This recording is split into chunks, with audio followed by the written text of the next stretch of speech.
Artist John Trumbull served in the Revolutionary War as an aide to George Washington.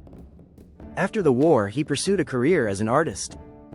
In 1785, he began sketching out ideas for a series of large-scale paintings to commemorate the major events of the American Revolution.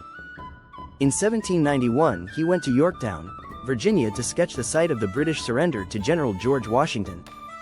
Some 25 years later, Congress commissioned Trumbull to paint 4 large paintings to be hung in the U.S. Capitol Rotunda. One of these, The Surrender of Lord Cornwallis, was completed in 1820, and depicts the surrender of Lieutenant General Charles, the Earl Cornwallis at Yorktown on October 19, 1781.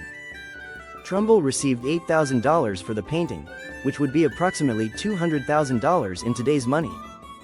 George Washington did not think that Yorktown would be the last battle of the Revolutionary War, and felt that it was his duty to keep the Continental Army together until a final peace treaty was signed. Despite the devastating loss at Yorktown, Loyalist militias continued to fight throughout the back country. Peace talks began in April 1782.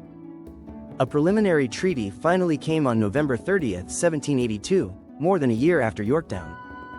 The final treaty was signed on September 3, 1783, and ratified by the Continental Congress early in 1784. In 1851, German-American painter Emanuel Gottlieb Leutze painted the iconic picture Washington Crossing the Delaware, which portrayed the events of the night of December 25–26, 1776. The river was icy and the weather severe. 2 detachments of soldiers were unable to cross the river, leaving Washington with only 2,400 men under his command to launch a surprise attack on the Hessian garrison at Trenton, New Jersey. The Hessian garrison was caught off guard early on the morning of December 26. After a short, sharp battle, most of the Hessians surrendered. The victory at Trenton came at a critical moment. Badly battered over the course of several months, the morale of Washington's army was collapsing. This much-needed victory boosted the Continental Army's flagging morale and inspired re-enlistments. Leutze painted 3 versions of Washington's crossing. One version, hanging in Germany, was destroyed in a bombing raid during World War II. The other 2 versions are now in the possession of the Metropolitan Museum of Art and the Minnesota Marine Art Museum.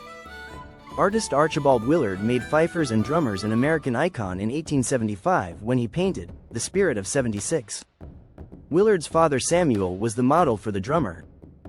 The painting was originally known as Yankee Doodle, one foppish high-fashion style of dress that made its way from England to Virginia before 1774 was the so-called macaroni.